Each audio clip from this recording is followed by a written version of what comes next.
makakapakinig ng isang pahayag mula sa salig sa Biblia, ang paksa na manatiling tapat bilang Kristiyano sa kabila ng pagsubok.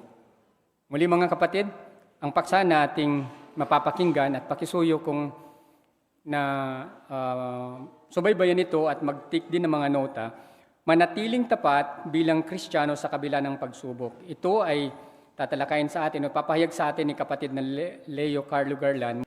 Kapatid na Garland.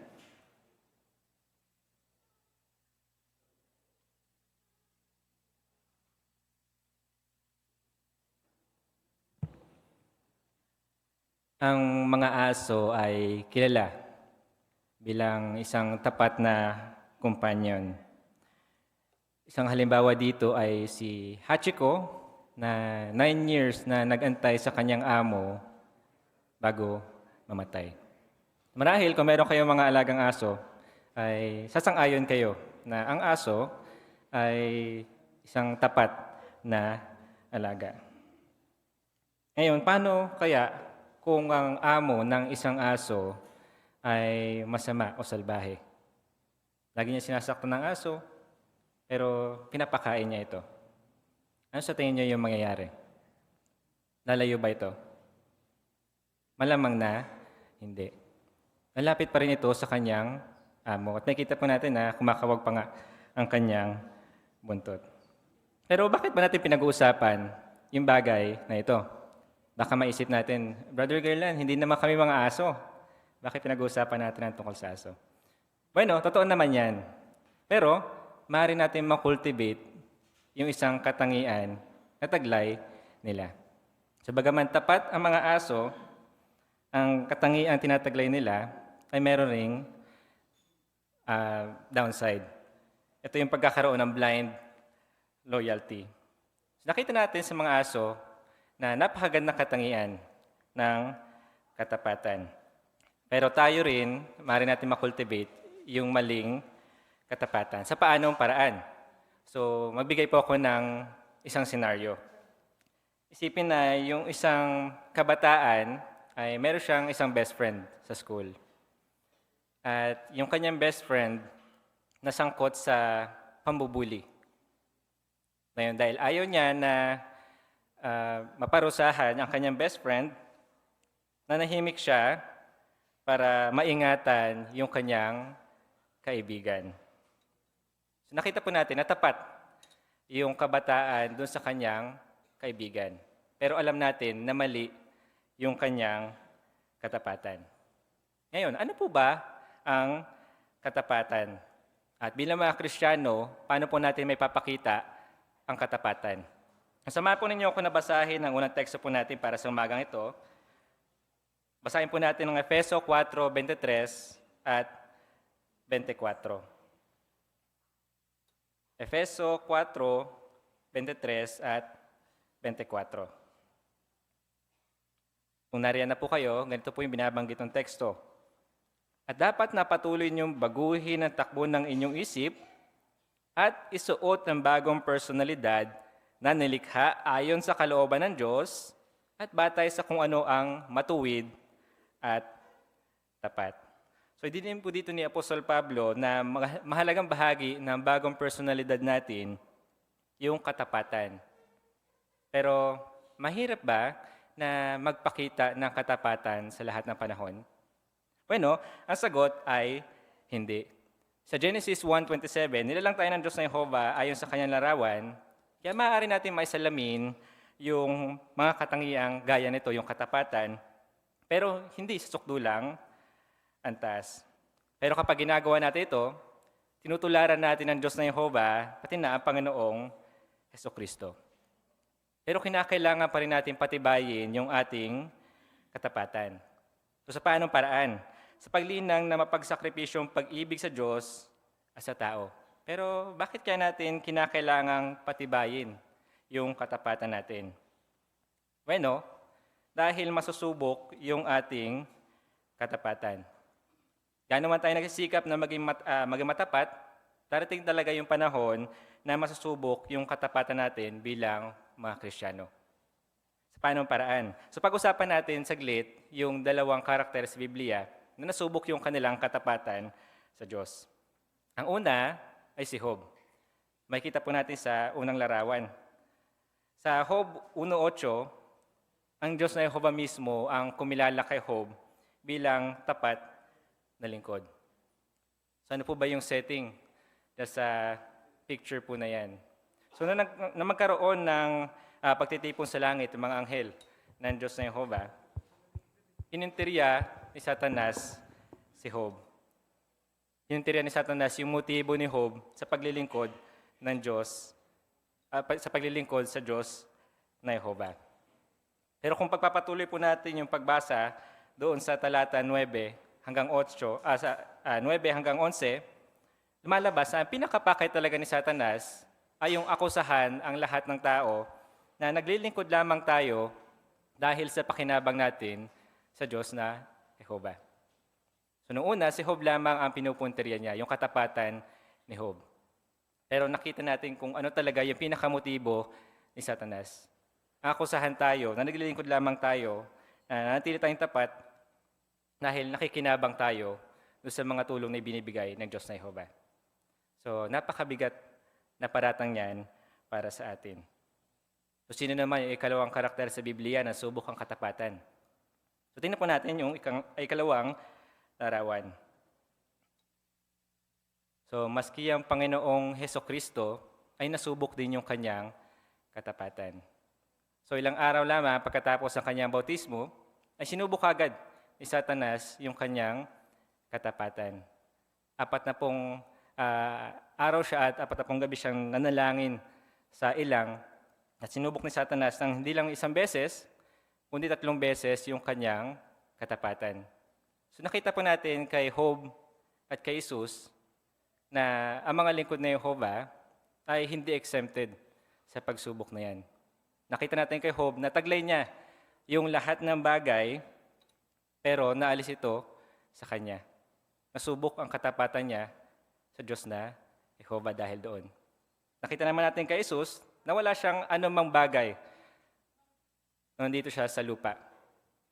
Pero inofferan siya ng napakaraming bagay.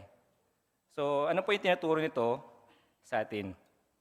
So, tayong mga lingkod ng Diyos na Jehovah ay hindi malayo makaranas din ng ganitong mga bagay. Una, maaaring direktang pag-atake yung ginagamit ni Satanas gaya ng pagsalansang o panguusig. Ito man ay sa loob ng pamilya, o di naman kaya sa mga bansang may pagbabawal ng gawaing pangangaral. Ikalawa ay gumagamit ng tusong mga pamamaraan si Satanas.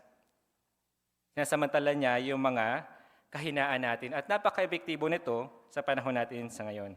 Halimbawa sa ating trabaho, maring walang pagbabawal sa ating masa, pero baka pinagpapalit natin yung mga pagpupulong natin, yung mga teokratikong gawain natin para kumita ng higit o magkaroon tayo ng magandang pamumuhay. Hindi naman kaya dahil sa pinakisuyuan tayo na mag-overtime ng ating boss.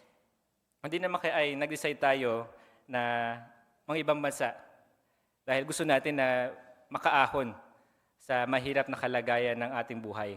Pero yung kapalit naman noon ay malalayo tayo sa ating pamilya at yung panahon natin ay may sasaalang-alang din natin.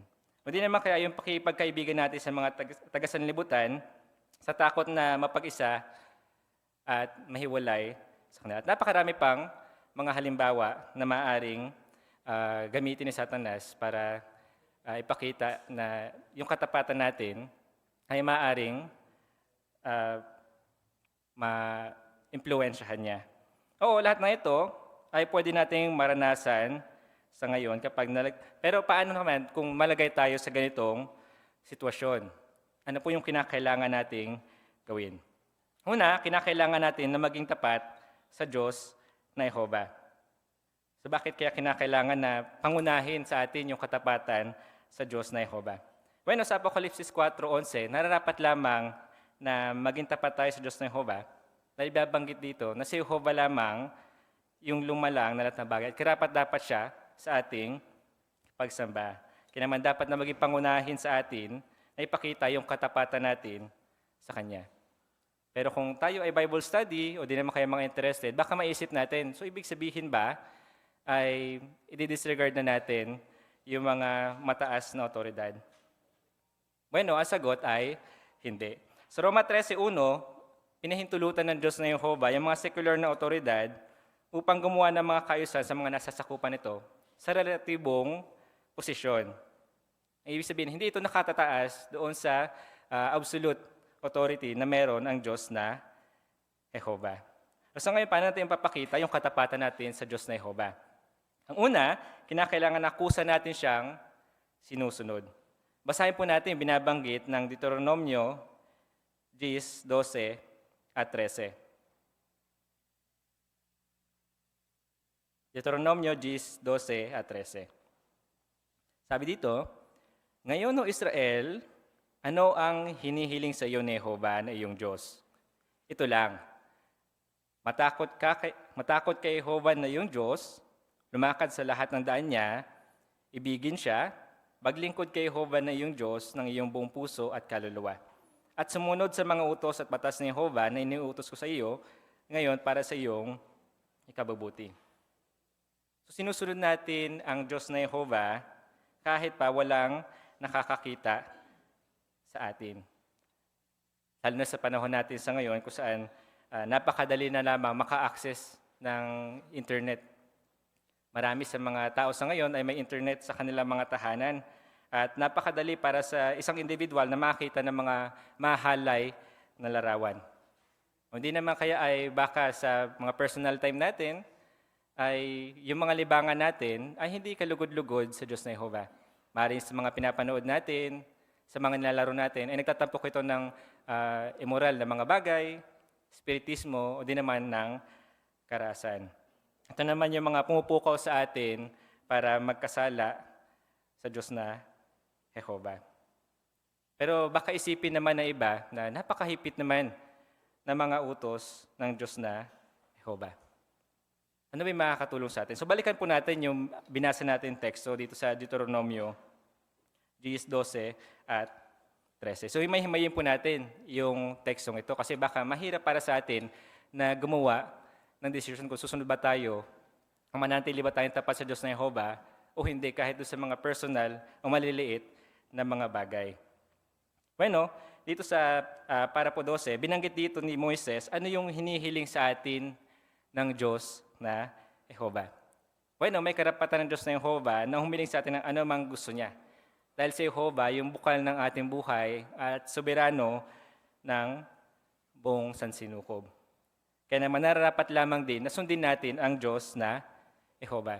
Pero hindi ibig sabihin na pinipilit tayo ng Diyos na Jehovah. Gusto niya na sumunod tayo mula sa ating puso. Ngayon, ano yung nag-uudyok sa atin para kusang sumunod sa Diyos na Jehovah? Bueno, kung pagpapatuloy po natin, binanggit ni Moises sa isang punto na sinabi niya na matakot tayo sa Diyos na Jehovah. Ano ba yung ibig sabihin nung o yung matakot sa Diyos na Jehovah? Ito ba yung takot na ayaw natin maparusahan? Hindi ito yung tinutukoy ni Moises. Ang tinutukoy dito ni Moises ay yung takot na hindi natin mapaluguran ang Diyos na Jehovah. Ngayon, ano yung dapat na maging motibo natin sa pagsunod natin sa Diyos na Jehovah? Kung pagpapatuloy natin yung pagbasa, binanggitin ni Moises dito, ibigin natin si Jehovah at paglingkuran natin siya ng ating buong puso at ng buong kaluluwa. So, hindi lang ito tumutukoy doon sa nararamdaman natin. Kinakailangan na yung pag-ibig na pinapakita natin sa pagsunod sa Diyos na Jehovah ay may kasama na ring pagkilos. At kumikilos tayo base sa kung ano yung makakalugod sa Diyos na Jehovah.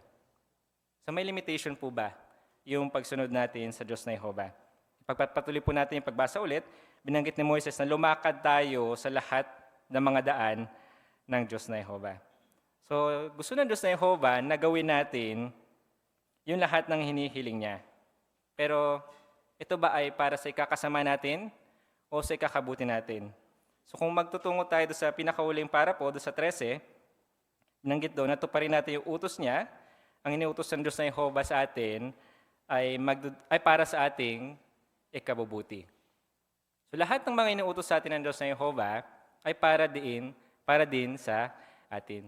So bilang Diyos ang pag-ibig, gusto ni Jehovah na mapabuti tayo.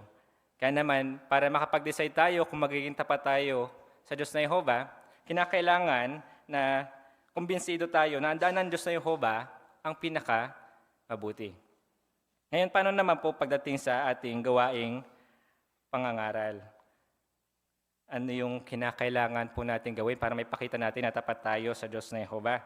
So kinakailangan na lakas loob natin sinasabi sa iba yung mensahe ng kaharian, kahit na napakahirap nitong gawin. Sa paanong paraan? Baka meron tayong personal ng mga problema. Problema pinansyal, sa kalusugan, o baka nakaranas tayo mismo ng mga pang-uusig sa ating pamilya o di naman kaya sa ibang tao. Bueno, sa 2 Timoteo 4:12, hinihimok tayo na mangaral ng salita ng Diyos, maganda man o hindi, o mahirap ang kalagayan. Kaya naman ito yung dapat na magpakilos sa atin na gawin yung pangunahin o gawin pangunahin sa ating buhay yung pangangaral ng kaharian ng Diyos, anuman yung maging sitwasyon natin. So dako naman po tayo sa ikalawang bagay na kinakailangan natin gawin kapag nasubok yung ating katapatan. Kinakailangan na maging tapat tayo sa ating pamilya. So sa ngayon, maraming tao na inuuna yung kanilang sarili. At hindi nakakagulat yung bagay nito dahil matagal nang inihula sa Biblia na ang mga kalagayan o mga pag-uugali ng mga tao sa mga huling araw, mabasa po natin yan sa 2 Timoteo 3:1 hanggang 4, ay magiging masama o pasama ng pasama. Kasama dito yung katangian na pagiging makasarili. At kung makasarili ang isa sa miyembro ng pamilya, napakahirap na maging tapat at challenge ito para sa isang pamilya. Kaya naman para maging tapat sa isa't isa ang bawat miyembro ng pamilya, kinakailangan na maging tapat muna ang bawat isa sa Diyos na Jehovah. Para sa mga mag-asawa, tiyak nasasang-ayon po kayo na hindi sa lahat o hindi lahat ng panahon ay madali yung pagsasama bilang mag-asawa. Bakit? Kasi baka may mga pinagtatagumpay ang mga kinaan ang bawat isa, o hindi naman kaya ay napakahirap pakitungo na isa dahil sa isang problema. At yung mga dahilang ito ay kadalasan na nagiging dahilan para sa iba upang hiwalayan yung kanilang mga kasama sa halip na ayusin ang mga ito. Pero pansinin po natin yung binabanggit ng Mateo 19:15. So ginamit po sa tekstong ito yung salitang pipisan. Ito ay may kaugnayan o may kaugnay sa o nangangahulugan na idikit, isemento, o di naman kaya ay madikit na pagsamahin. So kung i-illustrate po natin, gawin po natin halimbawa yung isang superglue. Once na ang superglue ay madikit doon sa ating mga daliri, kung minsan, napakahirap po nitong tanggalin. At kung papersahin po natin na tanggalin yung pagkakadikit na yon, ay maaring mag-cause ng injury. Ganito ang gustong mangyari ng Diyos na Jehovah na hindi dapat paghiwalayin ang mag-asawa. Kaya nga nagpapayo ang Diyos na Jehovah sa talata 6 na ang pinagsama ng Diyos ay huwag paghiwalayin. So gusto mismo ng Diyos na Jehovah na maging matapat yung mag-asawa kahit na merong mga problema. Kaya naman kapag may hindi pagkakaunawan, sa diwa ng Efeso 4:26, pinapakilos po tayo nito na huwag hayaang lumubog ang araw na hindi na pag-uusapan ang problema. So kinakailangan na ayusin kaagad natin yung mga hindi pagkakaunawaan. Bakit? Dahil the more na mas malayo tayo sa ating asawa, mas malayo yung feelings natin sa isa't isa, the more na mas lumalamig yung pagsasama. At dahil doon, mas nagiging vulnerable tayo na makagawa ng pagkakasala. So kinakailangan din na maging tapat yung mag-asawa kahit sa kanilang isipan. So hindi sila titingin sa larawan ng ibang tao na may pagnanasa o hindi naman kaya ay ma-engage sa mga emosyonal na relasyon na maaring umagaw ng kanilang panahon, atensyon at pagmamahal na para lamang sa kanilang asawa. Sa Kawikaan 4:23, binanggit po dito na ingatan yung ating mga puso. Hindi po ito tumutukoy doon sa literal na puso na isang individual. Tumutukoy ito sa lihim na pagkatao ng isa. So kinakailangan palang ingatan yon ng isang Kristiyano. Bakit? Kasi maaaring tumubo sa atin yung mga maling pagnanasa. Kaya naman, ano yung kinakailangan nating gawin? Kung saaling mapaharap tayo sa mga problema, makakatulong sa atin ang pananalangin, na gayon din ay pagbabasa ng Biblia, at yung pagsunod sa mga prinsipyo sa Biblia na hindi na natin patatagalin yung mga hindi pagkakaunawaan. Pero paano naman po kung sa pamilya, sa mag-asawa, meron silang mga anak. Sa kaso naman ng mga magulang, para may pakita yung katapatan, kinakailangan na paglaanan nila ang kanilang mga anak. Alam natin na ang mga anak, sa awit 127:3, tinukoy sila bilang isang regalo mula sa Diyos na Jehovah. At ano yung ginagawa po natin tuwing nakakatanggap po tayo ng regalo? So pinapakita po natin, pinapahalagaan po natin yung regalo kapag iniingatan natin iyong mabuti. At ganun yung ginagawa natin sa ating mga anak kapag sinasanay natin silang mabuti sa daan ng Diyos na Jehovah at tinuturuan natin silang umabot ng mga tunguhin at ialay yung kanilang buhay sa paglilingkod sa Diyos na Jehovah. Hindi yung pagkakaroon ng magandang pamumuhay sa sanlibutang ito. Kamusta naman para sa mga anak? Bueno, nagbigay si Apostol Pablo ng maasahang payo na tulong po sa atin na makapagpakita ng katapatan sa ating mga magulang. Nakaulat po ito sa Efeso 6:1 at 2, kung saan pinapayuhan tayo na maging masunurin sa ating mga magulang at magbigay ng parangal o parangalan sila. Bueno, naunawaan ko po ito dahil marami sa atin ay nagnanais na magkaroon ng magandang buhay yung kanilang mga pamilya o yung kanilang mga magulang. Pero ano po ba yung pinakamagandang regalo na mamibigay na isang anak sa kanilang magulang?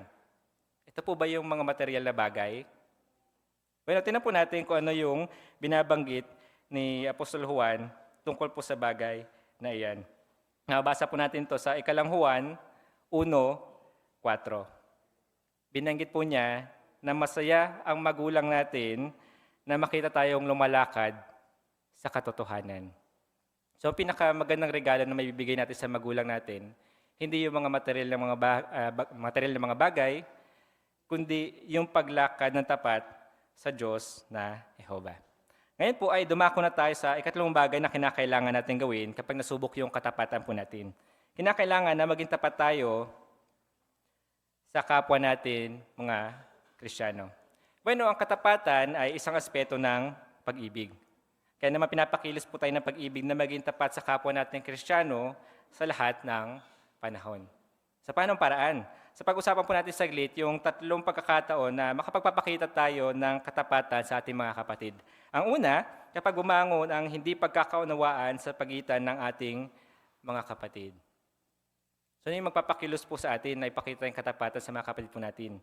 Bueno, tutulong yung pag-ibig sa atin para maging mapagpasensya, handang magpatawad at mapalampas yung kanilang mga pagkakamali.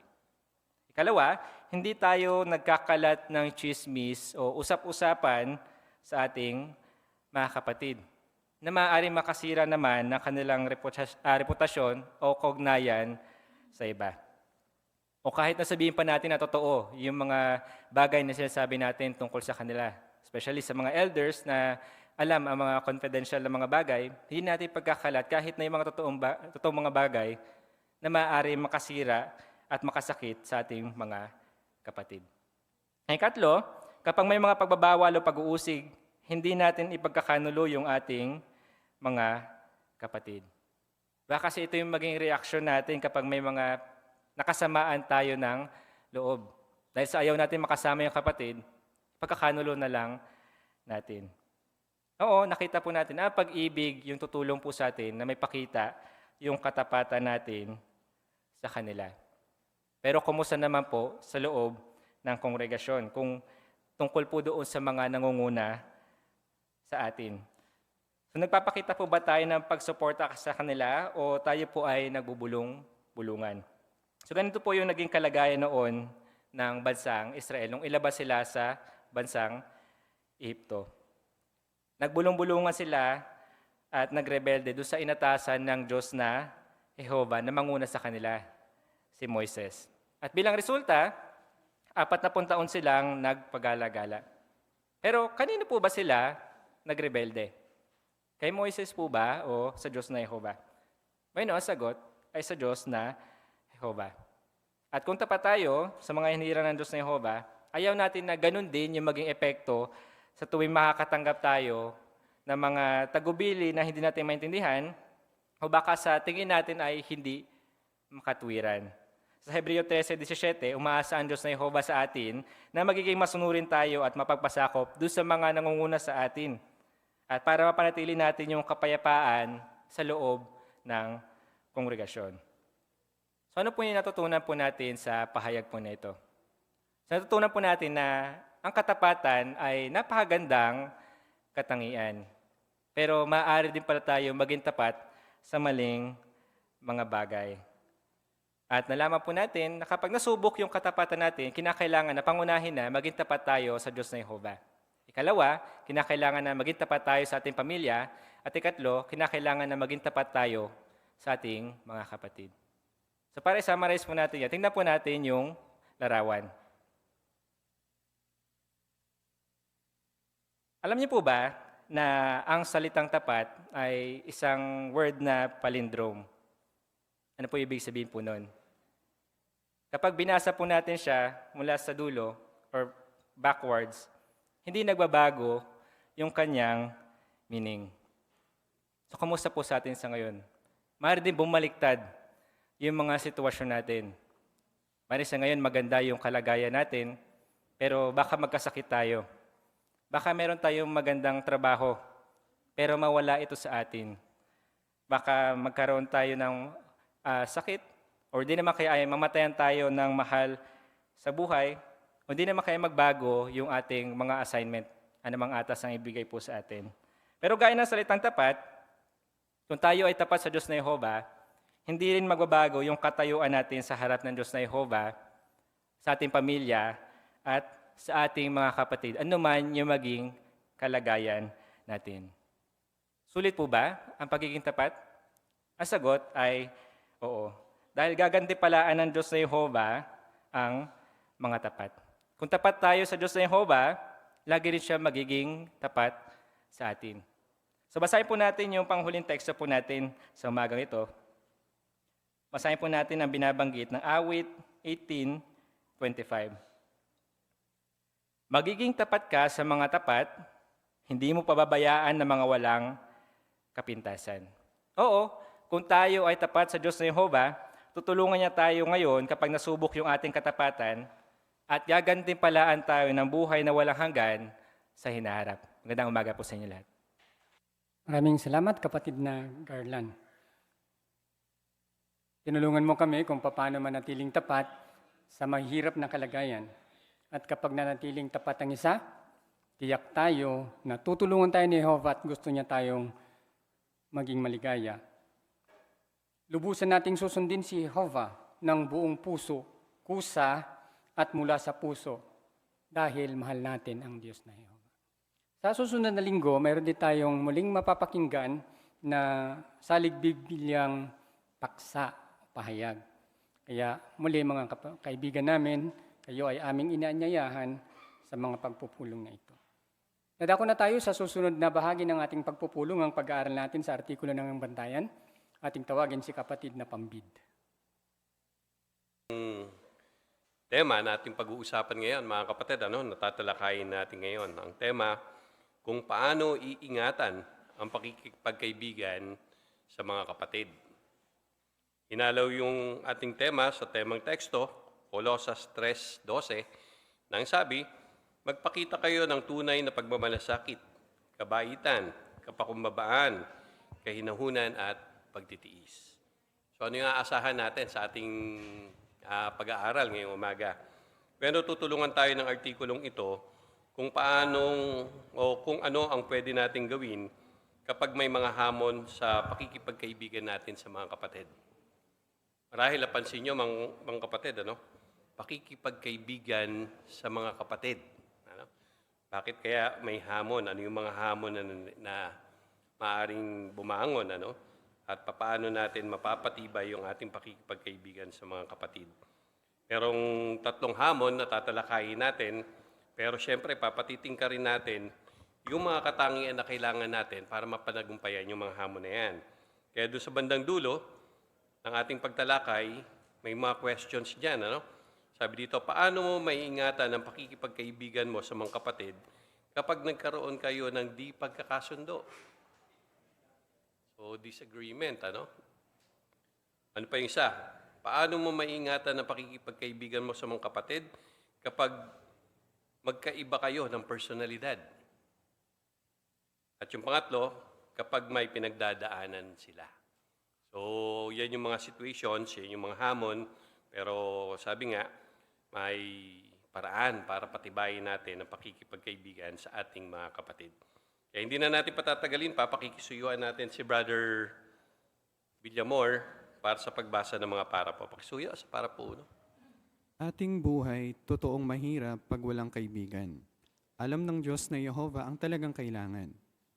Nakaka-relate ka ba sa lyrics na iyan ng original song na Tunay na Kaibigan? Talagang isang pagpapala para sa atin na magkaroon ng tunay na mga kaibigan sa bayan ni Yehova.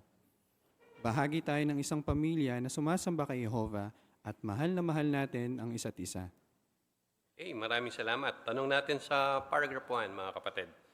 Saan tayo makakahanap ng tunay na mga kaibigan? Sige, Sister Pambid, Lara. Sa bayan po ni Yehova. Maraming salamat. Sa bayan ni Yehova. Yan. So, bakit kaya sa bayan ni Yehova ang ipinunto dyan? Maghahanap tayo ng tunay na kaibigan at doon natin masusumpungan sa bayan ni Yehova. Bakit? Ano bang meron doon? Brother Miranya, sa likod.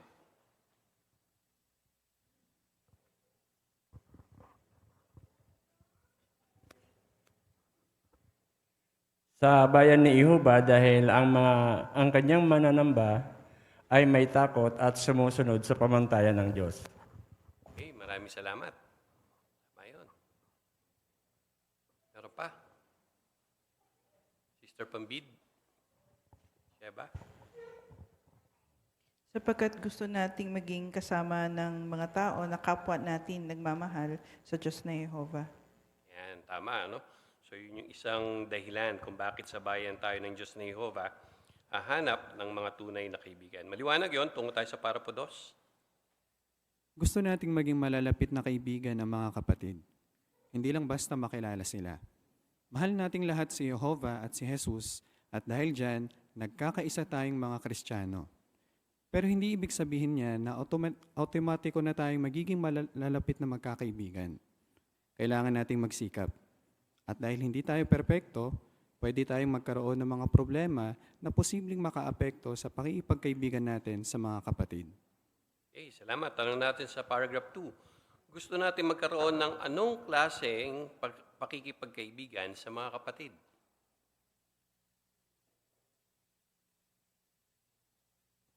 Sister Ursal.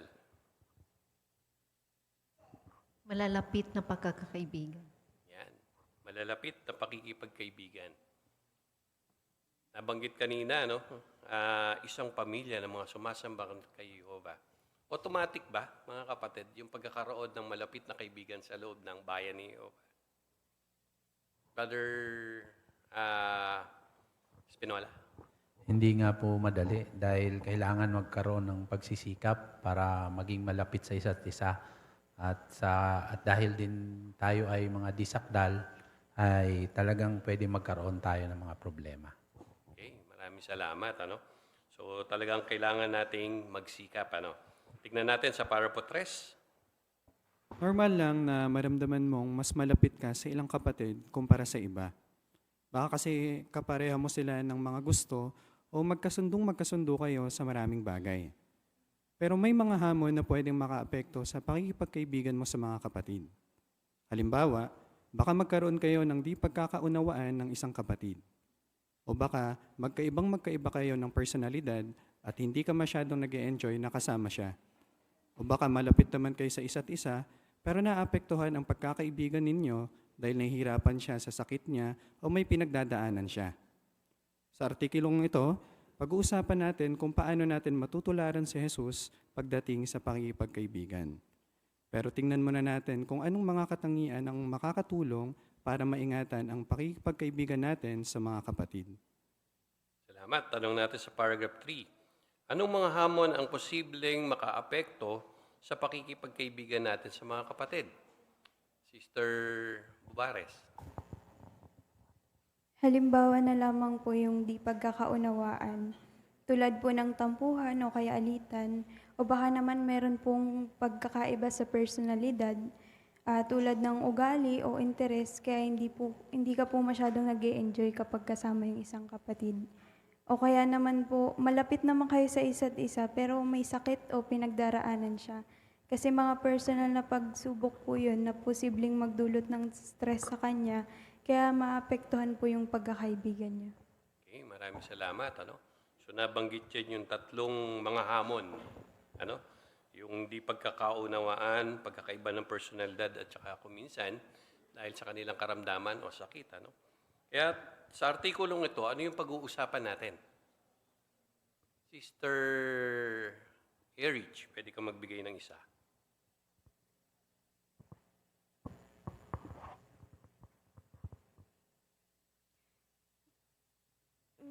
Pag-uusapan po natin sa artikulong ito kung paano po natin matutularan si Jesus pagdating sa pakikipagkaibigan.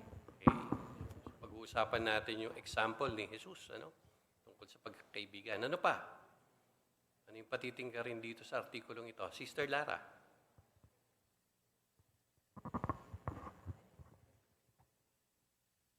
Tingnan din po natin kung anong mga katangian ang makakatulong para maingatan ang pakikipagkaibigan natin sa mga kapatid. Okay, tama, So, tunguhin natin yung unang subtopic natin, mga katangiang tutulong para maingatan ang pagkakaibigan sa paragraph 4. Para mapatibay ang pakikipagkaibigan natin sa mga kapatid, dapat nating hanapin ang magagandang katangian nila. Mas mapapahalagahan natin ang mga katangian nilang iyan kung maglalaan tayo ng panahon para makasama sila. Gustong-gusto ni Apostol Pablo na makasama ang mga kapatid. Sumulat siya sa mga taga-Tesalonica, "Pinagsikapan naming makapunta sa inyo." Para sa marami, ang paglalaan ng panahon para makasama at makakwentuhan ng mga kapatid ang pinakamagandang paraan para mapatibay ang pagkakaibigan nila. Magagawa natin iyan kapag nasa ministeryo tayo at kapag dumadalo sa mga pulong, asembleya at kumbensyon. Pero kahit nakakasama natin ang mga kapatid, pwede pa rin magkaroon ng mga problema sa pakikipagkaibigan natin sa kanila. Okay, tanong natin sa 4, paano natin mapapatibay ang pakikipagkaibigan natin sa mga kapatid? Sige, Sister Alburo.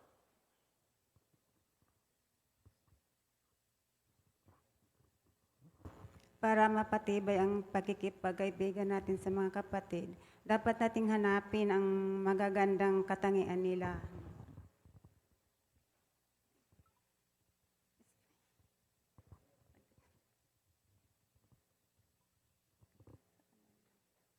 Mas mapapahalagahan natin ang mga katangian nilang iyan kung maglalaan tayo ng panahon para makasama sila. Okay, maraming salamat. So, kikilalanin natin yung mga kapatid. Maglalaan tayo ng panahon sa kanila. At kailan daw yung mga posibleng panahon na yan? Sister Morante.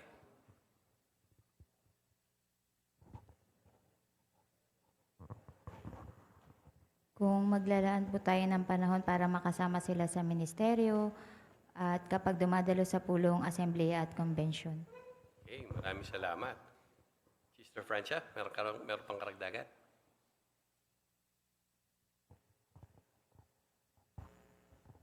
Binanggit dyan yung magagandang katangian nila. Hahanapin daw natin. Kasi madalas pagka kaibigan natin, ang nakikita natin sa kanila, yung mga negatibong mga katangian. Pero binanggit dito yung positibong mga katangian nila. Bakit kaya nagagawa ng kaibigan ko yun? So paglalaanan mo yan ng panahon kung bakit ganun yung ugali niya. Kaya kapag nalaman mo iyon, doon pa lang mapapalapit ang loob mo. Kaya binanggit sa unang Tesalonica 2:17 na kailangan natin, sabi diyan, pinagsikapan naming makapunta sa inyo. Kaya kung tayo mismo mag-i-initiate, maglalaan tayo ng panahon para kilalanin siya. Okay. Ang gandang illustration yun, ano? Brother Emiliano. Napakagandang halimbawa ni Apostol Pablo pagdating sa pakikipagkaibigan. Doon sa teksto na binanggit kanina, ipinakita dito na nag-effort si Apostol Pablo para lang makita or makasama yung mga kapatid sa papanong paraan. Yung sa pagmiministeryo, pagdalo sa pulong, pakikipag-usap sa mga kapatid. Ito kasi yung magiging way para mas makilala niya yung mga kapatid sa mga dinadalaw niyang congregation. At ito yung isa sa makakatulong din sa atin, sa panahon natin sa ngayon, kapag tinularan natin yung ganitong katangian ni Apostol Pablo. Okay, tama, no? So, magko-concentrate tayo sa magagandang katangian. Pag-usapan natin yan sa paragraph 5. Makakatulong ang mga katangiang Kristiyano para maingatan natin ang pakikipagkaibigan natin sa iba kahit may mga problema. Kasama dyan ang kapakumbabaan, pagtitiis, kabaitan, at pagmamalasakit. Pag-isipan ito. Kailangan ng langis para mapanatiling maayos ang takbo ng makina ng isang sasakyan.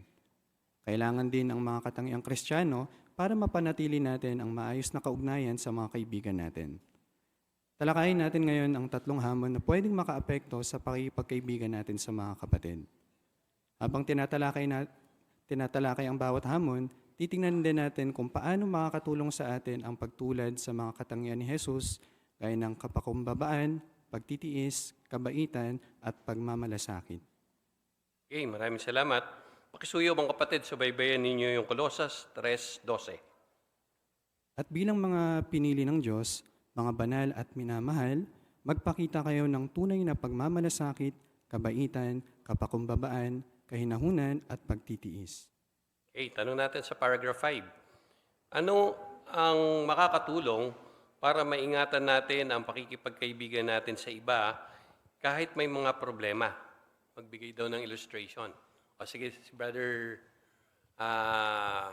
Lucas. Brother Tisara. Godly qualities. Godly qualities. O nga naman, ano? Tama. So, palawakin natin ito, mga kapatid. Sige po, Brad. Makikisuyo rin ako ng inyong pangalan. Brother Rabanis po. Ang organisasyon ng Diyos na Jehovah dito sa lupa ay tumatakbo din. Nakasakay tayo na pinili at minamahal ng Diyos bilang magkakapatid at mga kaibigan. Para maayos ang takbo nito, pinangunahan tayo ni Panginoong Hesus, pero may kailangan pa rin para lalong masaya ang takbo nito. Kailangan ang mga katangian binanggit sa teksto sa Colosas 3:12. Okay, maraming salamat. Ano? Tama yon. Brother, Sister Banikid.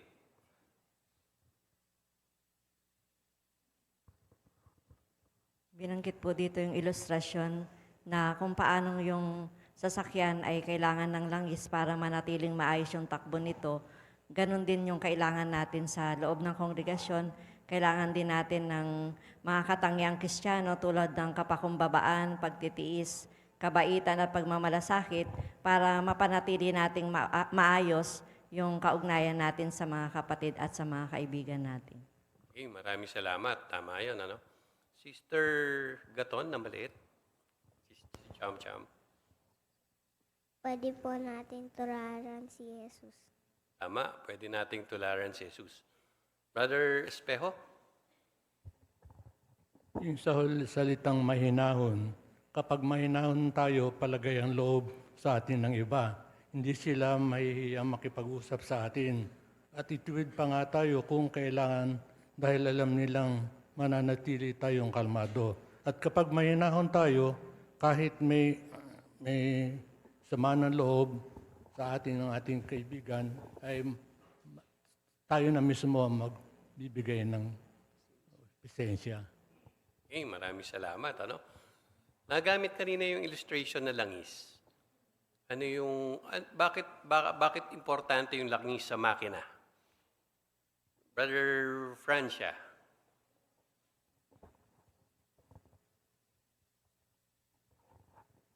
Ang langis ay napakahalaga sa makina para hindi ma-worn out yung internal parts nito. Baka mag-cause ng friction kung wala itong langis. So ganun din pala sa mga Kristiyanong magkakapatid. Para maiwasan yung friction nila, kailangan nila ng langis. Yung mga katangian na malilinang nila para maiwasan at kung mayroon mang mga bumangon na friction, hindi ito lumala, kundi mapakalma nito para magkaroon ng mabuting kaugnayan, may balik yung mabuting kaugnayan nila. Tama. So yung langis ay lubricant, pang-alis ng friction. Yung mga hamon, yun yung friction. At yung langis, ito yung magagandang katangian na dapat nating linangin. Brother Alburo, meron pa?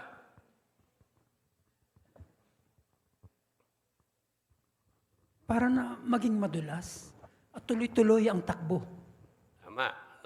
So less friction. Yan yung gusto sabihin ni Brother Alburo. Okay, maliwanag yon. So pag-usapan natin yung mga ilang hamon at ganoon din yung halimbawa ng ating Panginoong Yesus at saka yung mga katangian niya para mapanatili yung pakikipagkaibigan. Tignan natin sa paragraph 6, dun tayo sa kapag may di pagkakasundo. Bakit ito isang hamon? Kapag hindi kayo nagkasundo ng kaibigan mo sa isang bagay, baka may isip mo na ikaw ang tama. Pero baka iniisip naman ng kaibigan mo na siya ang tama. Sa tingin mo, paano iyan pwedeng makasira sa pagkakaibigan ninyo? Pag-isipan ang senaryong ito. Magkaiba ang paraang naiisip ng dalawang brother tungkol sa gagawing kaayusan para sa grupo nila sa paglilingkod sa larangan. Pareho silang kumbinsido na mas maganda ang sarili nilang opinyon. Dahil dyan, baka mangibabaw ang pride nila at magtalo sila. Kung hindi nila pag-uusapan at aayusin ang problema, baka magkimkim na sila ng sama ng loob sa isa't isa. At kapag pinatagal nila iyon, baka lumayo na ang loob nila sa isa't isa at tuluyan ng masira ang pagkakaibigan nila dahil lang sa isang simpleng bagay. Okay, maraming salamat. Sa 6, paano posibleng makasira sa pagkakaibigan ang mga di pagkakasundo? Sister De Los Santos. Pag nangibabaw na po ang pride ng bawat isa. Kasi pag may pinag-uusapan, ang bawat isa sa kanila, sila yung tama. Okay, maraming salamat. Nabanggit yung pride. Meron pa?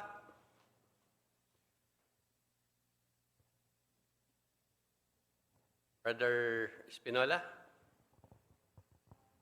At kapag pinatagal yon, yung nagkimkim na siya ng sama ng loob, baka lalo pang masira yung kanilang relasyon at lumayo na at tuluyan ng mawala yung pagkakaibigan nila. Okay, maraming salamat. Sister Yamor. Gaya din po ng dalawang brother na nabanggit sa para po, na magkaiba po yung iniisip nila na kaayusan para po sa grupo nila sa paglilingkod ng larangan. Pareho po kasi silang kumbinsido na mas maganda yung sarili nilang opinion. Kaya kung hindi po nila ito pag-uusapan, pwede po magkimkim sila ng sama ng loob hanggang sa lumayo na po yung loob nila sa isa't isa at masira po yung pagkakaibigan nila. Tama. So napansin nyo mga kapatid, simpleng bagay lang. Yung kanilang naging hindi pagkakasundo. Diba? Magkaiba lang sila ng opinion. Tapos pumasok na yung pride. Sama ng loob, pagkikimkim. Hanggang sa hindi na sila nag-uusap, nasira na yung pakikipagkaibigan. So tignan natin, paano natin may iwasan yan. At tignan natin yung halimbawa ng ating Panginoong Hesus para po 7. Tularan ang kapakumbabaan ni Jesus. Itinuro ni Jesus sa mga tagasunod niya kung ano ang kailangan para maayos ang mga di pagkakasundo, kapakumbabaan. May mga pagkakataong nagtatalo-talo ang mga tagasunod niya kung sino sa kanila ang pinakadakila. Para tulungan silang mabago ang kaisipan nila, ipinalawanag ni Jesus na dapat nilang ituring ang iba na nakakataas sa kanila. Tinuruan niya sila na maging mapagpakumbaba. Kahit nung malapit na siyang mamatay, nagpakita pa rin siya ng magandang halimbawa nang hugasan niya ang mga paa nila, isang gawain ng alipin. Sa paggawa niyan, ipinakita ni Jesus kung paano nila maingatan ang pagkakaibigan nila. Kung ituturing nila na mas mataas ang iba kaysa sa kanila, magiging mas madali para sa kanila na magparaya. Tutulong iyan para maingatan nila ang pagkakaibigan nila kahit magkaroon sila ng mga di pagkakasundo. Okay. Sa paragraph 7, tanong, paano itinuro ni Jesus sa mga tagasunod niya na mahalaga ang kapakumbabaan para maayos ang mga di pagkakasundo? Sister Cabanyas. Nag-set po si Jesus ng example. Ang isang halimbawa ay yung hinugasan niya yung paa ng mga apostol niya. Isang gawain po ito ng alipin. Kapag mapagpakumbaba tayo at itinuturing na mas mataas ang iba kaysa sa atin, mas madali sa atin ang magparaya. Mahalaga po ito kasi napapakita din po natin yung pag-ibig din natin sa mga kaibigan natin. At ito po ay mahalaga. Okay, maraming salamat. Tama yun. Ano? So, nabanggit ni Sister Cabanyas yung isang tagpo, kung paano tinuruan ng ating Panginoong Yesus yung kanyang mga lingkod ng kapakumbabaan. Meron pa? Sister Frias. Baka dahil po sa pride, kaya minsan pinipilit natin yung opinion natin, kaya nagkakaroon po ng pagtatalo. Pero tinuro po ni Jesus sa Mateo 20:25 at 28 hanggang 28, na ang nagpapakitang dominante sa iba ay hindi nagpapadakila sa isang tao. Sabi po ni Jesus, ang sino mang gustong maging dakila sa inyo ay dapat na maging lingkod ninyo. Kaya kung pinipilit natin sa iba na mas tama tayo, hindi tayo nagiging mas dakila. Sa halip, ang tunay na dakila po ay yung willing magparaya. Tama, Ano ba yung naging situation dyan? Sister Calara.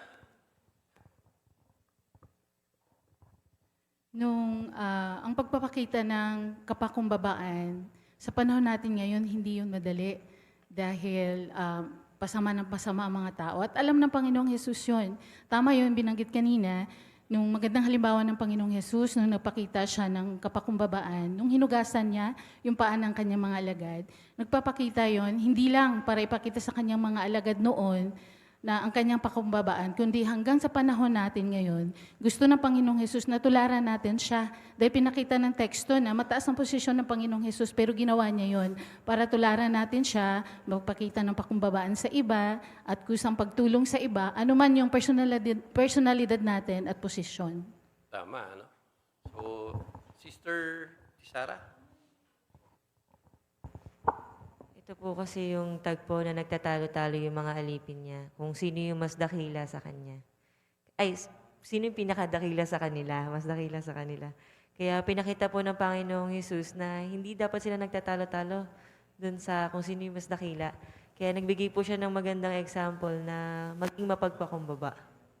Yan, Kasi yung situation na yun, pwedeng maging heated, Brother Alboro.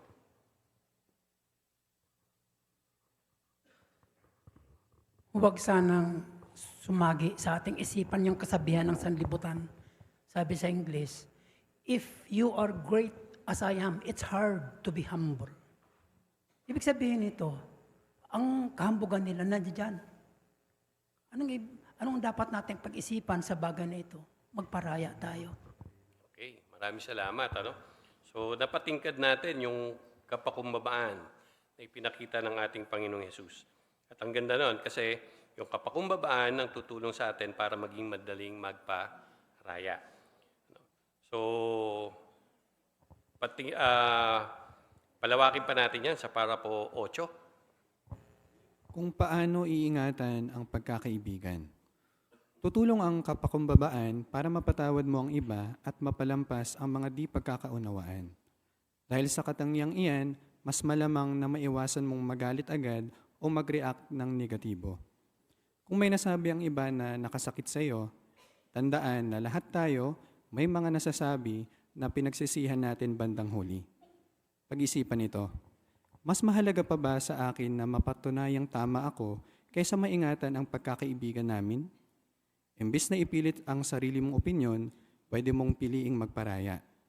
Gagaan ang pakiramdam mo kung hindi mo na iisip-isipin pa ang nangyari o babanggitin pa iyon ulit.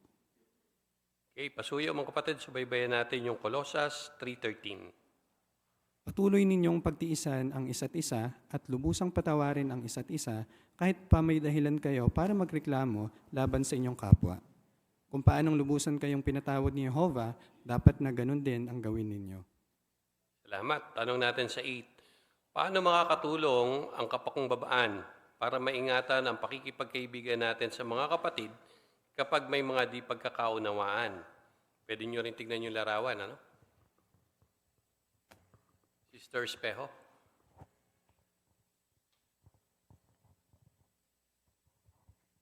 Maganda yung teksto na binanggit sa Colossus 3:13 na sabi ni Apostol Pablo, patuloy na pagtiisan ang isa't isa. Ibig sabihin nito ay ang pagiging mapagpasensya sa iba. Kaya kung makikita natin na gayong pagtitimpi sa isang kapatid, marahil ay hindi na natin mapapansin ang ugaling kinaiinisan natin. At kung ganoon ang nakikita sa isang kapatid, makakatulong ito upang mawala ang sama ng loob hinggil sa mga nagawang maliliit na bagay. Dahil sa ating pagpapatawad, maaring maalis ang hinanakit sa isang nasaktan. Yan. Tama, no? Sister Aswell? Tulong din po yung kapakumbabaan para maamin natin sa sarili natin na tayo din minsan may nasasabi na nakakasakit sa iba.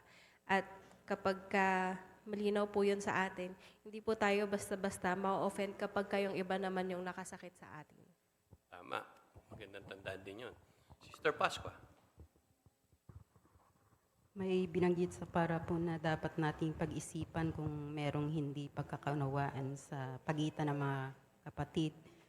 Itong pwede nating itanong sa ating sarili kung mas mahalaga pa ba sa akin na mapatunayang tama ako kaysa maingatan ang pagkakaibigan namin. Kaya imbis na ipilit natin yung sarili nating opinion, pwede nating piliin na magparaya upang magkaroon ng kapayapaan sa pagitan ng magkapatid. Tama, ano?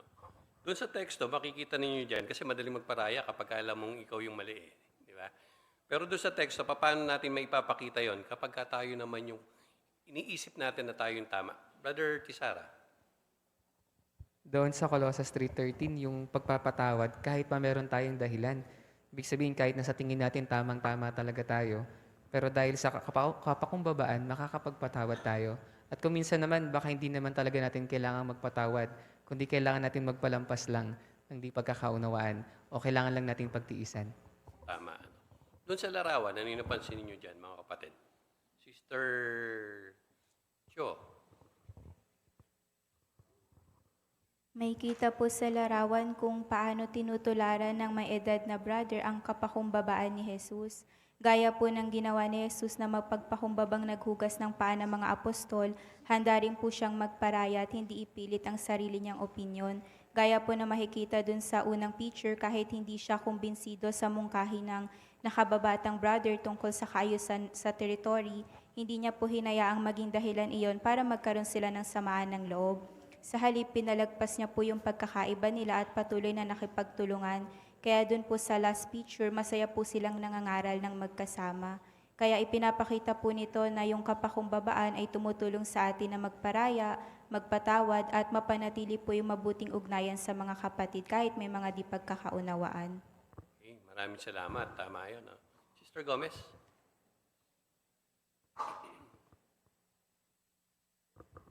Dahil hindi nga po tayo perfecto, minsan madali tayong mainis, magagalitin tayo, no? Pero pag iniisip ko kung hindi ako magpapatawad, hindi rin ako mapapatawad ni Jehovah. Kaya kahit manalangin ako sa Kanya, wala rin dahilan yun. Tama. Sige, Sister Francia, pagkatapos ay Sister Francia muna. Kaya dyan sa picture, dahil hindi niya inisip yung pagiging superiority niya, mas edad ako kaysa sa'yo, bata ka pa lang Pero yung naging effect ay nakinig siya, kaya masaya sila doon sa teritoryong ginagawa nila. Kaya kung tayo ay mapagpakumbaba, meron tayong katangiang mapagpakumbaba, hindi natin iginigit yung sarili natin, masaya tayo, masaya din yung mga kapatid. At ganun din, gagaan din yung loob natin na hindi tayo nagkikimkim ng galit. Kapag tayo mapagpakumbaba, masarap tayong maging kaibigan. Tama. Salamat. Brother Robanes? Sa larawan may maaring nakita natin konting di pagkaunawaan dalawang brother, maaring bagong hirang na territory servant yung kabataan, maaring ministerial pa yan. Ngunit nung pinaliwanag niya na ito yung bagong territory brad, maaring hindi sang-ayon yung nakakatanda. Ay maaring hindi ganyan yung pagpapaliwanag. Ngunit nung sumama, magkasama na sila sa territory, nakita niya na, o nga, Brad, no, na bago na pala yung mga lugar, kaya hindi ko naintindihan yung paliwanag. Pero dahil sa kapagkumbabaan ng brother, naging maliwanag at yun, napalagpas yung hindi nila pagkakaunawaan. Napatingkad natin mga kapatid yung kapakumbabaan dyan, ano? Sa mga simpleng bagay. Paano kung mahirap yung di pagkakasundo? Tignan natin sa 9. Makakatulong din ang kapakumbabaan kapag mahirap ayusin ang isang di pagkakasundo. Huwag makipagtalo para lang ipilit na tama ka. Isipin kung paano mo mapapanatili ang pagkakaibigan ninyo. Para sa marami, nakatulong sa kanila ang paglapit sa kaibigan nila at pakipag-usap sa mabait na paraan. Pwede mong sabihin, ayokong masira ang pagkakaibigan natin. Pwede ba nating pag-usapan yung nangyari? Aminin na may pagkakamali ka rin at ipakitang naiintindihan mo na nasaktan mo siya. Mag-sorry sa kanya. At kung mag-sorry din siya sa iyo, maging mapagkumbaba at tanggapin iyon. Hindi na mahalaga kung sino ang tama at kung sino ang mali. Tandaan ang goal mo. Maayos ang problema at maingatan ang pagkakaibigan ninyo. Okay, maraming salamat. Subaybayan natin mga kapatid, Kawikaan 17:9. Ang nagpapatawad ng kasalanan ay nagpapakita ng pag-ibig. Pero ang salita ng salita tungkol dito ay naglalayo sa malalapit na magkakaibigan. Okay, maraming salamat. Sa 9, paano makakatulong ang kapakumbabaan kapag mahirap ayusin ang isang di pagkakasundo? Brother Kayubit.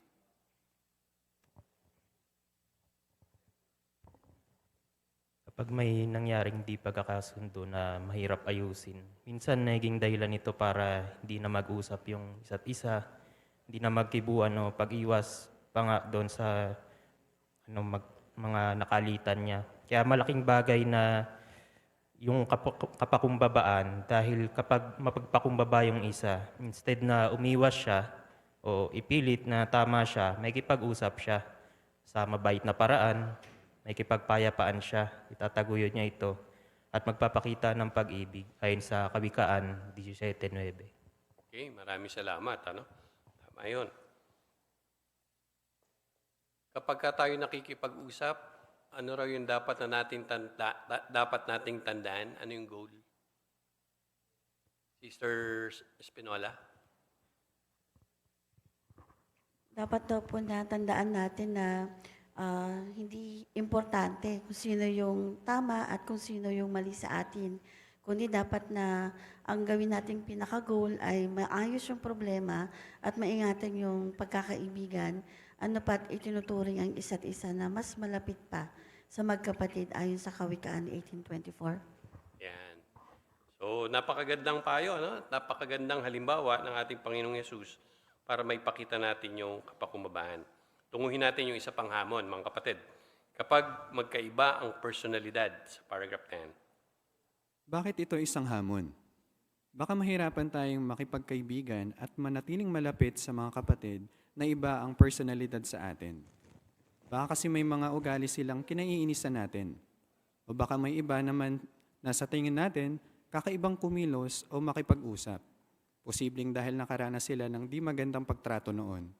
O posible rin dahil iyon sa lumaki sila sa kulturang hindi masyadong nagsasabi ng nararamdaman nila o sa kulturang sobrang makwento at masigla. O baka magkaiba lang talaga kayo, baka pala kaibigan ang isa sa inyo at mahihain naman ang isa. Tanong natin sa paragraph 10. Ano pa ang isang hamon sa pagkaibigan? Sige po, si Sister Hopia.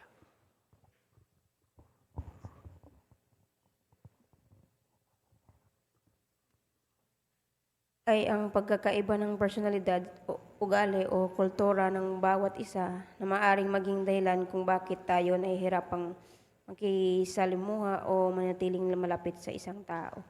Okay, tama, no? So yung personality difference, ano, ay isang malaking hamon din yan. Tignan natin, paano naging magandang halimbawa ang ating Panginoong Hesus sa bagay na yan at tatlong katangian ang pwede nating tignan at patingkarin. Sa 11. Tularan ang pagtitiis ni Jesus. Hindi hinayaan ni Jesus na makasira sa pagkakaibigan niya sa mga tagasunod niya ang pagkakaiba nila ng personalidad.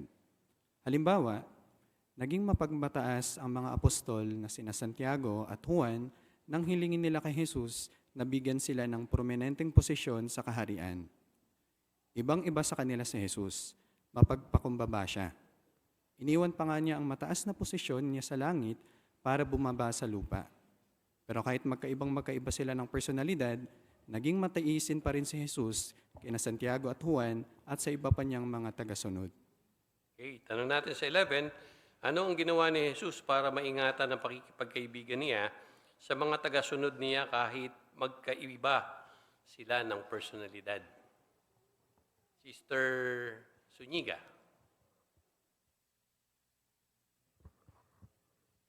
Ibang-iba ang ginawa ni Jesus sa pakikipagkaibigan niya sa mga tagasunod niya.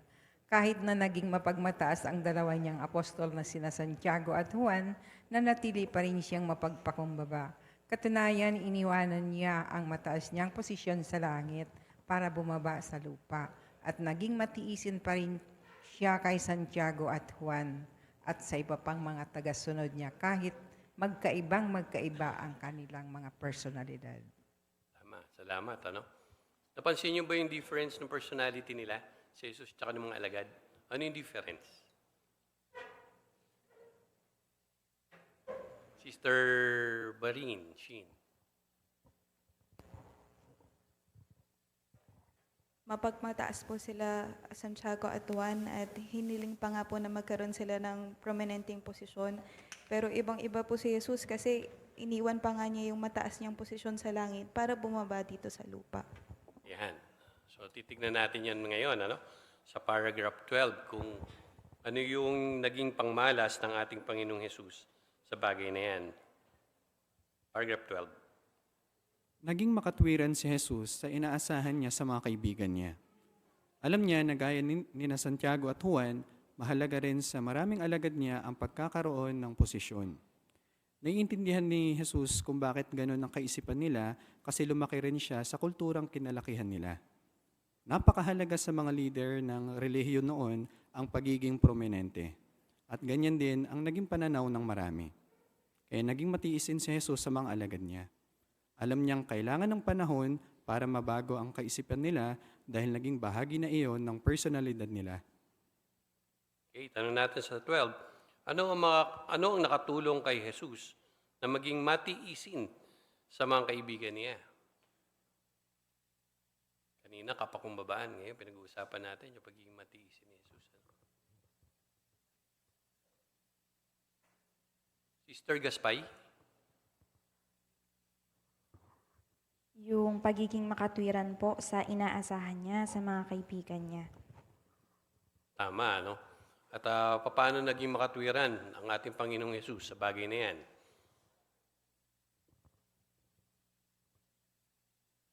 Sige, Sister Pambid, Sheba. Inunawa po kasi ni Jesus kung bakit gano'n ang kinikilos ni Juan at Santiago. Nung sila ay humingi ng prominenteng posisyon, inintindi ni Jesus na marahil ito ay dahil sa kanilang kinalakihan o sa kultura. Halimbawa, sila kasi ay mga Hudyo na lumaki sa isang lugar na particular sila masyado sa pagka-prominente ng isang tao at lumaki rin sila sa pamilya na merong sariling negosyo. Ang ama nila ay si Zebedeo na isang kontraktor ng mga mangingisda. Kaya malamang na lumaki sila dun sa konsepto na merong isang namumuno at merong mga pinamumunuan. Kaya batid ni Jesus na bagaman ganon yung ugali ni na Juan at Santiago, alam niya na panahon at pagtuturo ang kailangan nila upang mabago nila yung kanilang personalidad. Tama, ano. Kaya naging maliwanag yun, ano? Alam ni Jesus yung kultura nila. At yun yung naging dahilan para maintindihan niya yung mga ganong personality ng kanyang mga alagad. Ano? Tingnan natin sa paragraph 13.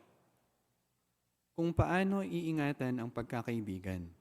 Sikaping maging matiisin sa mga kapatid kahit may mga ugali silang nakakainis para sa iyo. Iba-iba kasi tayo ng personalidad.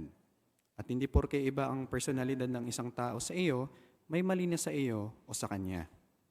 Kaya kapag tinatanggap ng iba kung sino talaga tayo, pinagpapasalamat natin iyon. Dapat na maging makatwiran din tayo sa inaasahan natin sa iba. Halimbawa, kung mahiyain ng isang kapatid, pag-isipan kung gaano kalaking pagsisikap ang ginagawa niya para makisalamuha at makipagkwentuhan sa iba. Kung sobra namang makwento at masigla ang isa, maging matiisin sa kanya. Ang totoo, magiging mas malapit talaga tayo sa ilang kapatid kaysa sa iba. Pero tandaan na kahit magkaiba ang personalidad ng dalawang Kristiyano, pwede pa rin silang magkasundo. Okay, pasuyo mga kapatid, subaybayan natin Efeso 4:2. Tunay na mapagkumbaba at mahinahon, matiisin na nagpapasensya sa isa't isa dahil sa pag-ibig. Okay, salamat. Sa tanong, paano mo makakatulong ang pagtitiis para maingatan ang pakikipagkaibigan? Brother Tisara.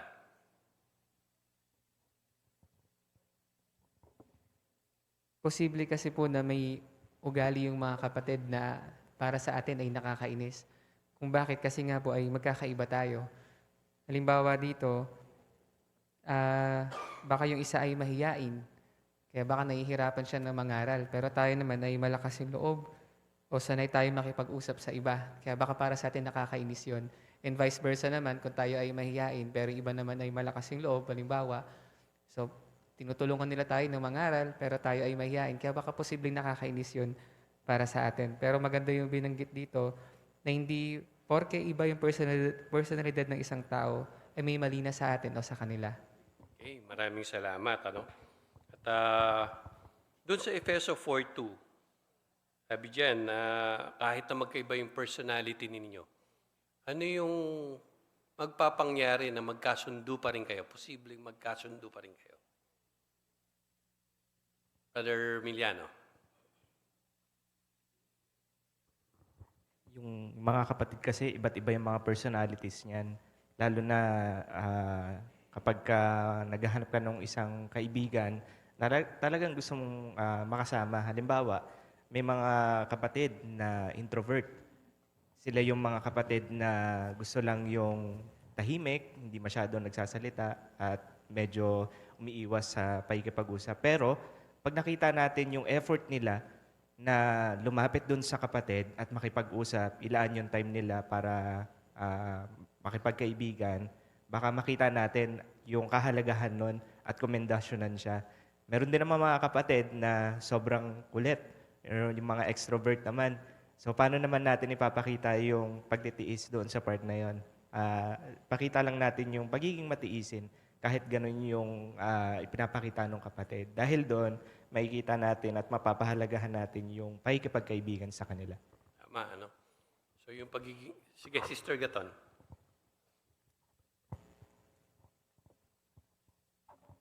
Ganon din po kapag tayo o ako mismo, meron din naman akong mga bagay na nakakainis din. Kaya mga kapatid, malamang pinagtitiisan din nila ako. Kaya maganda magpasalamat din po at tularan din yung pagtitiis nila. Okay. Ano yung nagpapakilos na katangian dyan o puwersa para makapagtiis kayo mga kapatid ayon dun sa Efeso 4:2? Ano yung dapat tataglayin natin? Brother Gaton. Binanggit po dito yung pag-ibig. Tama. Yung pag-ibig, ano. So, yung pag-ibig ang tutulong sa atin para makapagtiis, maging mahinahon, at mapagpasensya sa mga kapatid. Maliwanag yun, tungo tayo sa paragraph 14.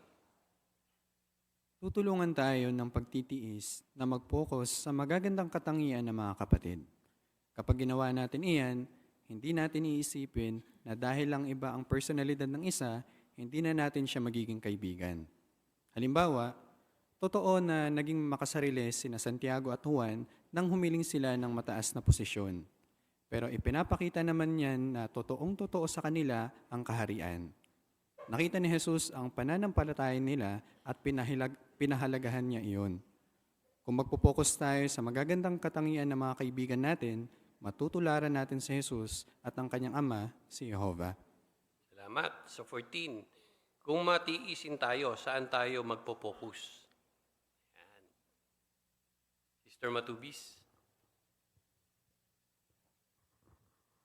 Magpo-focus po tayo dun sa magagandang katangian ng mga kapatid at hindi po ito magiging hadlang yung pagiging iba ng personalidad natin na maging kaibigan po sila. Tama. So, ayan na naman yung langis. Di ba? Yung magagandang katangian. At paano natin nakita yan? Doon sa halimbawa ng ating Panginoong Yesus. Brother Basuel. Nagpakita nga po ng magandang halimbawa si Jesus sa pagtingin sa magagandang katangian. Halimbawa po dito yung pagiging makasarili nila Santiago at Juan nung humiling sila ng mataas na posisyon kay Jesus. Pero nakita ni Jesus dito yung magandang katangian nila na ipinapakita nito na totoong-totoo sa kanila yung kaharian. Kaya nakita ni Jesus dito yung pananampalataya nila at pinahalagan niya yon. Tama. So, napakagandang halimbawa ng ating Panginoong Yesus sa bagay na yan. Sa paragraph 15 tayo, mga kapatid. Higit sa lahat, pwede tayong manalangin kay Jehovah na tulungan tayong maingatan ang pakikipagkaibigan sa mga kapatid na iba ang personalidad sa atin. Pag-isipan ang mga sitwasyon kung kailan posible kang mainis sa isang kapatid. At bago pang mangyari iyon, hilingin mo na kay Jehovah na makapanatili kang kalmado sa ganoong sitwasyon. Tandaan na si Jehovah ang ating may lalang at naiintindihan niya na magkakaiba tayong lahat. Kaya makakaasa ka na alam din niya na ang kailangan mo para patuloy kang maging matiisin sa iba. At kung may pagkakataong parang maubos ng pasensya mo, humiling ng banal na espiritu kay Jehovah para matulungan kang makontrol ang reaksyon mo. Okay, maraming salamat. So 15, para madali lang yung tanong, sino ang makakatulong sa atin para maingatan natin ang pakikipagkaibigan sa mga kapatid na iba ang personalidad sa atin? Sige, Sister Zuniga.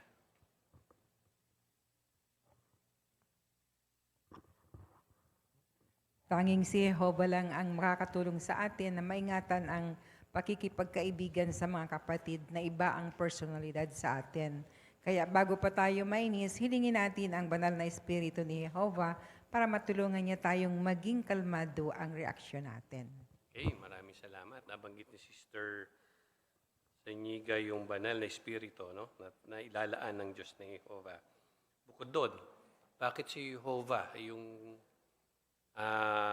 right person na makakatulong sa atin sa bagay na ito? Sister Sheen Barin.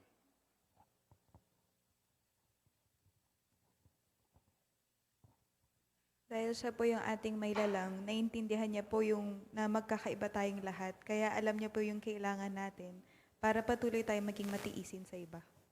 Okay, maraming salamat. At maliwanag yun, nakuha natin yung isa pang hamon. Kapag may pinagdadaanan ang mga kapatid sa paragraph 16. Bakit ito isang hamon? Kapag may sakit o pinagdadaanan ng isang kapatid, baka mahirapan tayong makisama sa kanya. Baka kasi ibinubukod niya ang sarili niya, mabilis siyang mairita, o pabago-bago ang mood niya. Posible ring may masabi o magawa siya na makasakit sa atin. Dahil hindi natin laging alam ang pinagdadaanan ng mga kapatid, baka mainis tayo kapag may sinabi o ginawa sila na hindi natin inaasahan. Okay, salamat. Tanong natin sa 16. Bakit pwedeng maging hamon sa atin kapag may pinagdadaanan ng mga kapatid? Sister May Gomez. Kapag may sakit o pinagdaraanan po kasi yung isa, baka ibukod niya po yung sarili niya, tapos mabilis po siyang mairita, pabago-bago ang mood niya, o kaya may masabi po siya o magawa na makasakit po sa atin nang hindi niya sinasadya. Dahil po dito, baka mahirapan po tayong makisama sa kanya. Tama, Mahirap talaga yon. Ngayon, tignan natin yung halimbawa ng ating Panginoong Hesus sa paragraph 17. Tularan ang kabaitan at pagmamalasakit ni Jesus. Mabait at may malasakit si Jesus sa mga may pinagdadaanan kahit pa sa mga bago lang niyang nakilala. Pag-isipan kung paano siya nakitungo kay Bartimeo na isang lalaking bulag. Sa isang pagkakataon, narinig ni Bartimeo na dumadaan si Jesus. Dahil gusto niyang mapansin ni Jesus, nagsisigaw siya. Sinaway siya ng mga tao at pinagsabihang tumahimik. Pero gustong-gusto talaga niyang mapagaling ni Jesus, kaya lalo pa siyang sumigaw. Lumilitaw na nainis ang ilan sa ginawa ni Bartimeo. Pero dahil sa awa, tinulungan siya ni Jesus. Ang pandiwang Grego na isinaling dahil sa awa ay tumutukoy sa matinding habag. Dahil naramdaman niya iyan ni Jesus, mabait niyang kinausap si Bartimeo at pinahalagahan ang pananampalataya nito. Gumawa rin ng himala si Jesus. Pinagaling niya si Bartimeo. Okay, 17. Ano ang natutunan mo sa paraan ng pakikitungo ni Jesus kay Bartimeo?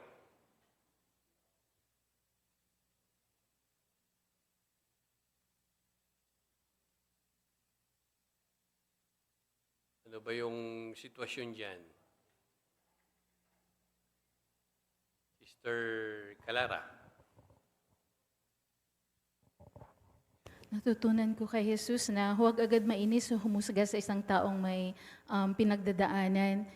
Kahit na paulit-ulit na sumisigaw si Bartimeo at nainis na ang iba, huminto si Jesus, pinakinggan siya, kinausap ng mabait, at dahil sa matinding awa at malasakit, pinagaling siya. Tama. Ano? Sister Francia? Hindi natin alam yung mga kapatid, yung pinagdadaanan nila. Si Jesus, alam niya yun, nababasa niya yun. Kahit na hindi sabihin ni Bartimeo yung pinagdadaanan niya, alam niya yun. Paano naman kaya tayo? Kaya kung meron tayong mga nakita ng mga kapatid, bakit kaiba yung pagkilos niya, baka mayroon siyang talagang pinagdadaanan. Hindi naman talaga ito normal sa kanya yon. Gustong din niya maging mabait siya pero sa sarili niya, hindi na niya minsan magawa. Kaya napakaganda yung malaman natin yung background niya. Alamin natin kung bakit. At kapag nalaman natin iyon, saka pa lang natin siya maunawan at maintindihan natin siya. Tama. No? Sister Baswell? Totoo po yun na alam ni Jesus yung kalagayan ni Bartimeo. Pero maganda din po yung punto doon sa Marcos 10:51. Tinanong niya po si Bartimeo kung ano yung gusto niyang gawin ng Panginoong Jesus para sa kanya. Kaya maganda din pong lesson ito, yung minumungkahi sa atin ng ating mga publikasyon na tanungin din natin yung iba kung ano eksakto yung kanilang kailangan para yung tulong na maibigay natin sa kanila, angkop din doon sa pangangailangan nila. Yan. Kaya pansin nyo, sige Sister Gasbay. Madali pong magpakita ng kabaitan at may malasakit po sa tao na kakilala na natin. Pero maganda po yung pinakita ni Jesus. Si Bartimeo po, hindi po niya siya pakilala. Pero kahit ganun po, pinakitaan po niya ito ng kabaitan at malasakit. Yun, tama, no? So, nakita natin yung napakagandang halimbawa ng ating Panginoong Hesus. Ngayon, tignan natin sa paragraph 18. Kung paano iingatan ang pagkakaibigan. Magpakita ng kabaitan at malasakit. Tutulong ang mga katangiang iyan para mapatibay natin ang mga kapatid na may sakit o pinagdadaanan. Tandaan na handang tumulong ang isang tunay na kaibigan, lalo na kapag may problema. Hindi lang siya basta nalulungkot dahil may problema ang kaibigan niya. Ginagawa rin niya ang lahat para mapagaan ang loob nito, mapatibay ito, at matulungan sa praktikal na paraan. Okay, pakisuyo mga kapatid, 1 Thessalonica 5:14. Pero hinihimok din namin kayo, mga kapatid, na babalaan ang mga masuwayin, patibayin ang mga pinanghinaan ng loob, alalayan ang mahihina, at maging mapagpasensya sa lahat. Okay, salamat. Tanong natin, paano mo dapat pakitunguhan ang mga kaibigan mo o kaibigan mong may pinagdadaanan? Paano natin sila pakikitunguhan? Sister Banikid. Sa halip nga po na mairita o mainis tayo dun sa mga kapatid na may pinagdaraanan, baka dahil sa nagbago yung ugali nila. Tularan natin ang Panginoong Hesus na nagpakita ng kabaitan at pagiging mapagmalasakit. At ayon nga po sa teksto, maging mapagpasensya tayo sa pakikitungo sa kanila. Tandaan natin na binabanggit ng Kawikaan 17:17 na kung tayo tunay na kaibigan, tayo ay handang tumulong sa kanila kapag may mga problema sila. At magagawa natin ito kung maglalaan tayo ng panahon para mapagaan natin yung loob nila, mapatibay sila, at maglaan din tayo ng praktikal na mga tulong upang sa ganon ay matulungan natin yung ating mga kaibigan. Tama, ano? Brother Espejo?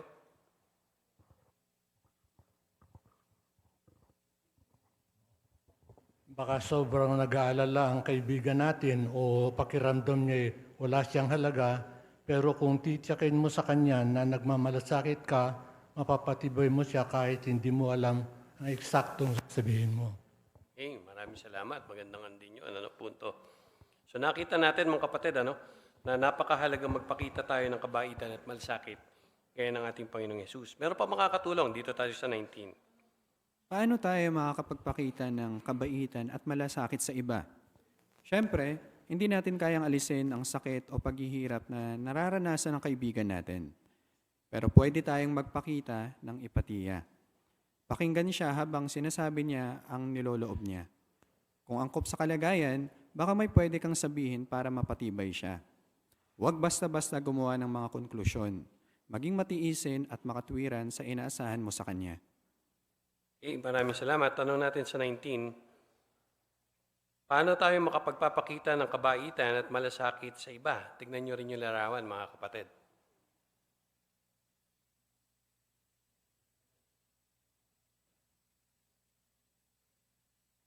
Sister Cabañas.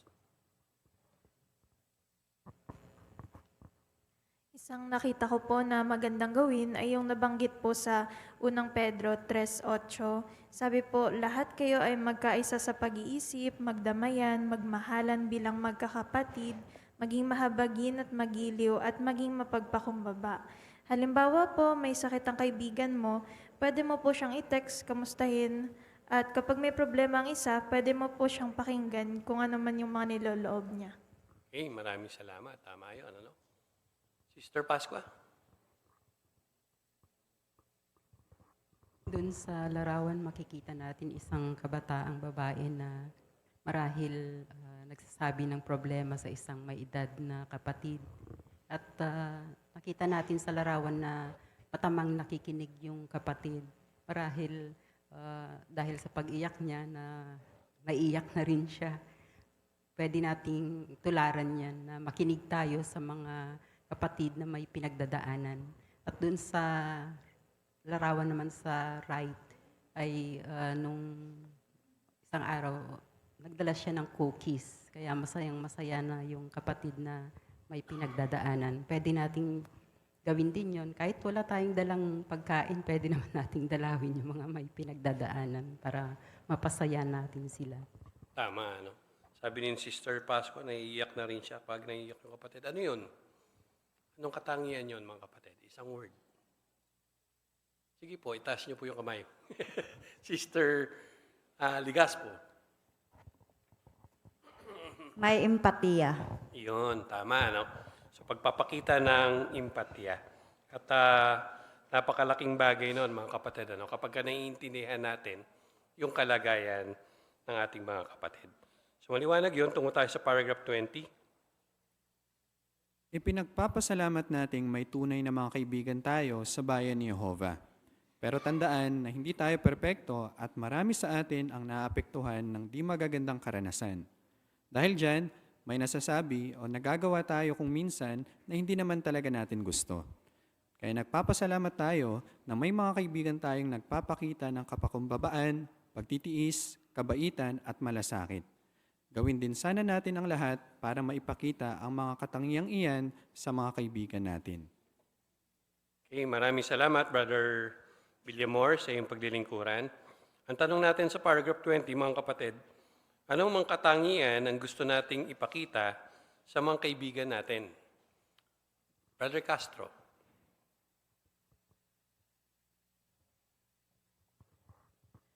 kapakumbabaan, pagtitiis, kabaitan at malasakit. Tama. At ano yung dapat nating determinasyon?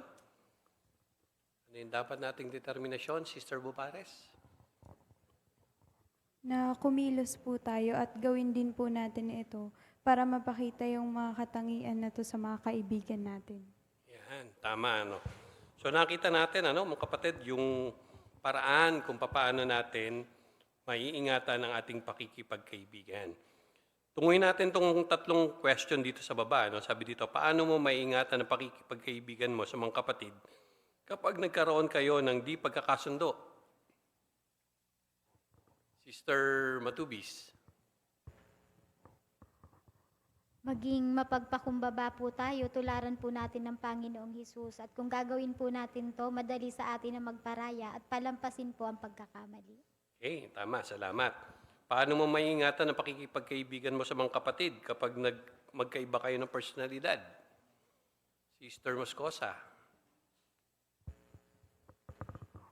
Magandang tularan po yung pagtitiis ni Jesus. Kaya sikapin natin maging matiisin sa mga kapatid at dapat na maging makatwiran din tayo sa inaasahan natin sa iba. Kahit po may mga ugali silang nakakainis para sa atin, dapat tandaan na magkakaiba tayo ng personalidad at kahit na magkaiba yung personalidad ng dalawang Kristiyano, pwede pa rin maging malapit na magkaibigan. Tama, Paano mo maingatan ang pakikipagkaibigan mo sa mga kapatid kapag may pinagdadaanan sila? Brother Palmiano. Magpakita ng empatya na tayo nakaintindi tayo sa kanilang mga kalagayan. Tama, pakita ng empatya, At anong katangian yung pinatingkad doon? Sister Lusong? Mabait po at may malasakit. Yan, mabait at may malasakit. So nakita natin yung 4 na katangian dyan, na magsisilbing langis o lubricant para yung friction o yung mga hamon sa pakikipagkaibigan ay mabawasan o umalis. So, talagang nakarelate tayo mga kapatid. Ang daming yung komento, ang daming nakakatuwa na naging masigla yung ating pagtalakay sa araling artikulong ito. At bilang pagsasara, muli namin kayo ang anyayahang tumayo at sama-sama nating awitin yung song number 124. Ito ay may pamagat na ipakita ang katapatan. Inalaw ito doon sa awit 18:25. Pagkatapos ng ating pag-awit, pakikisuyuan natin si Brother Garland para sa pansarang panalangin. Kung handa na kayo, tayo malinsabay sa himig. O por sentir que algunos actúan de una forma rara o extraña. Y a veces sentimos que más bien se busca normalizar las faltas de respeto de otros, y eso tampoco es el propósito. Por eso una amistad se fortalece hablando cara a cara con la persona. Y se puede hacer esto en la predicación, reuniones, asambleas. No menciona reuniones sociales todavía, pero tan solo en esas actividades se puede hacer de esa forma. Inevitablemente surgirán cosas que nos ayudará a proteger nuestra amistad con los hermanos. Bueno, cualidades. No piense que solo usted tiene que tener paciencia, humildad, bondad, compasión, sino es algo recíproco. Usted puede ser la persona más paciente y humilde y bondadosa, pero si los demás a su alrededor son lo opuesto, no son humildes con usted, no son pacientes con usted, no son bondadosos con usted, no tienen compasión con usted, entonces el problema está en ellos. Pero usted no debe cambiar y dejar de manifestar estas cualidades. Entonces las cualidades son muy importantes. Aquí se compara como el aceite de un motor que reduce fricción entre nosotros y permite que todo funcione mejor. ¿Y qué pasa si no tenemos aceite? Se funde el motor, se avería. Si no tenemos estas cualidades con los hermanos, podríamos decir que se va a fundir nuestra relación, se va a deteriorar, se va a dañar, severamente. Surgen situaciones. Si usted ha vivido alguna, seguramente lo recuerda. Pero vamos a ver 3 situaciones. La primera, cuando no hay acuerdos, cuando surgen desacuerdos. ¿Por qué pueden ser una amenaza a los desacuerdos? Porque las 2 personas implicadas están convencidas que su opinión es la correcta, o sea que cada quien está bien. Imaginemos que 2 hermanos no se ponen de acuerdo sobre cómo organizar la actividad de su grupo de predicación. Cada uno está seguro que su idea es la mejor. Pero ese pequeño desacuerdo hace que se convierta en un problema grave y ponga en peligro su amistad. En vez de hablar el tema, quizás se dejen llevar por el orgullo, algo así como, ¿cómo este hermano me va a decir cómo hacer mi trabajo? Mi forma de hacerlo es mejor que la de él. Él no sabe, pero yo sí sé. Y eso puede causar resentimiento, porque la otra persona se va a sentir menospreciada, no valorada, no tomada en cuenta. Hasta aquí vemos a una pareja de hermanos, un hermano mayor con un hermano joven. Hasta hay un video de esto en el que se aprecia al hermano joven queriendo innovar la forma de predicación sin tomar en cuenta cómo el hermano mayor ya tenía la forma de trabajar. Y por el contrario puede darse también que el hermano mayor le imponga al hermano joven la forma de siempre de trabajar. Vamos a ver ahora cómo dice el párrafo 7. ¿Cómo enseñó Jesús a sus discípulos que la clave para resolver desacuerdos es la humildad? Es interesante porque Jesús vio que sus discípulos discutían sobre quién era el más importante de ellos. Es decir, no les bastaba estar en el grupo de los discípulos de Jesús, de los apóstoles. Querían ser, había el deseo de ser el mayor, el líder, el apóstol líder. Y